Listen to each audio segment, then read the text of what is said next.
here at Saginaw Valley. So you telling me this right here, you see the ridges on it? I'm gonna zoom in for y'all in a minute. You telling me that's a landfill?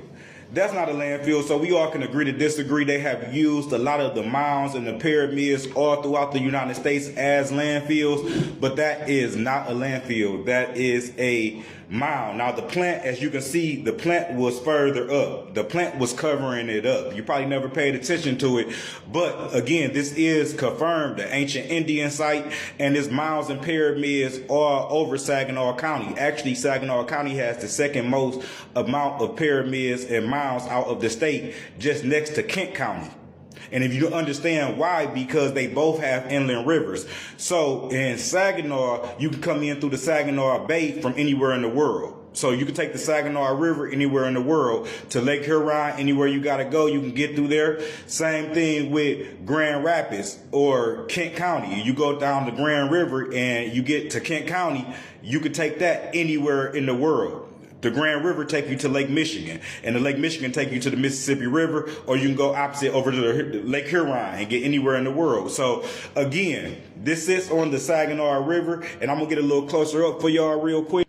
And as you can see the terraces on it, just like the pyramids that's in Mexico. So you also, what's interesting about it, it's a lake sitting right here in front of it.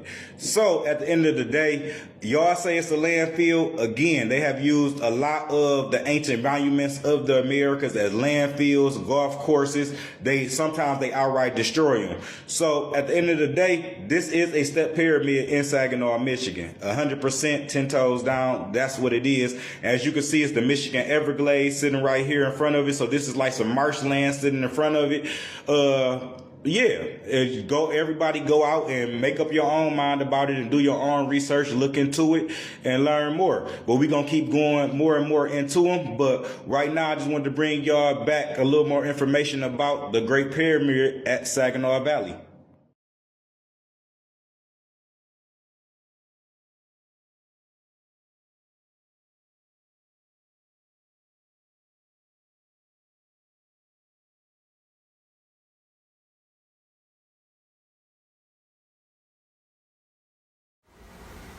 Did y'all know we had tunnels in Flint, Michigan?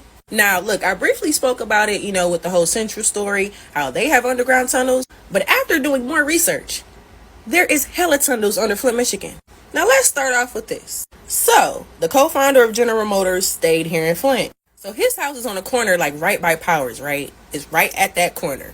And he decided to create the underground tunnels to be able to go from his house to General Motors. But then I heard about the central tunnels, right? Because, the mental hospitals was transferring patients down below. So do you think it's just tunnels all under Flint? What are the tunnels for? What are they used for?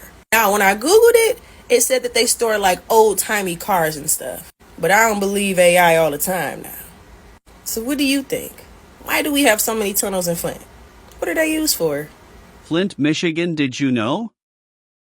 The courthouse as it appeared in 1926 to the left, below center, and right are photos of the three original circuit courtrooms on the third floor as they appeared in 1926. During renovation of the courthouse in 1970 when air conditioning was installed, the mural to the left in the courtroom presently, 1998, occupied by Judge Robert M. Ransom, was removed and has since disappeared. Both Judge Ransom and Judge Harry B. McAra before him have made attempts to have it located and retumed, but to no avail. The mural at right, in the courtroom at the north end of the building, occupied for many years by Judge Thomas C. Yeotis, is now only partially seen as the courtroom ceiling was lowered. The original chandeliers from both courtrooms have been lost and the decorative moldings hidden by the dropped ceilings. The furniture in these pictures, however, has been saved and is still in use. The courtroom in the center, facing Saginaw Street, is the only courtroom left intact, thanks to the efforts of Judge Donald R. Freeman, who presided there for many years. This courtroom has been called by some the most beautiful in the state, and is one of the few to remain historically accurate. Fortunately, it can now be used as a guide for the restoration of the other courtrooms during the Courthouse Square renovation project begun in 1998. In the above scene, Former County Clerk George G. Dunn views the third floor, north end courtroom shortly before the ceiling was lowered. The mural depicts the first ferry crossing of the Flint River at the point where the Saginaw Street Bridge is now located. This site was an early part of the important transportation highway known as the Saginaw Trail. Seen in the mural are the Chippewa Indians who were and are indigenous to this area. The picture below is an early view of a courtroom located on the 5th floor, south end of the courthouse, originally used for probate court proceedings. Circuit Court Judge Jeffrey L. Neithurkett currently presides in this courtroom, where renderings of political figures and an eagle have been added to the rear wall. Above is a view of the courtroom on the 3rd floor, south end of the building with the original mural.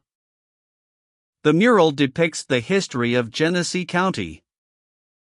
A forest scene at left shows woodsmen hewing trees. The middle scene represents the farming age, with farmers, horses, and farm animals. The third scene depicts the manufacturing age, showing men taking molten metal from a furnace in a foundry. Note the spittoons in the jury box. The room seen below was the original Board of Supervisors meeting room located on the 5th floor, at the north end of the building. When more circuit courtrooms were needed, it was divided and became part of a new courtroom, currently, 1998, occupied by Judge Archie L. Heyman, and offices. A second courtroom facing east is now occupied by Judge Judith A. Fullerton.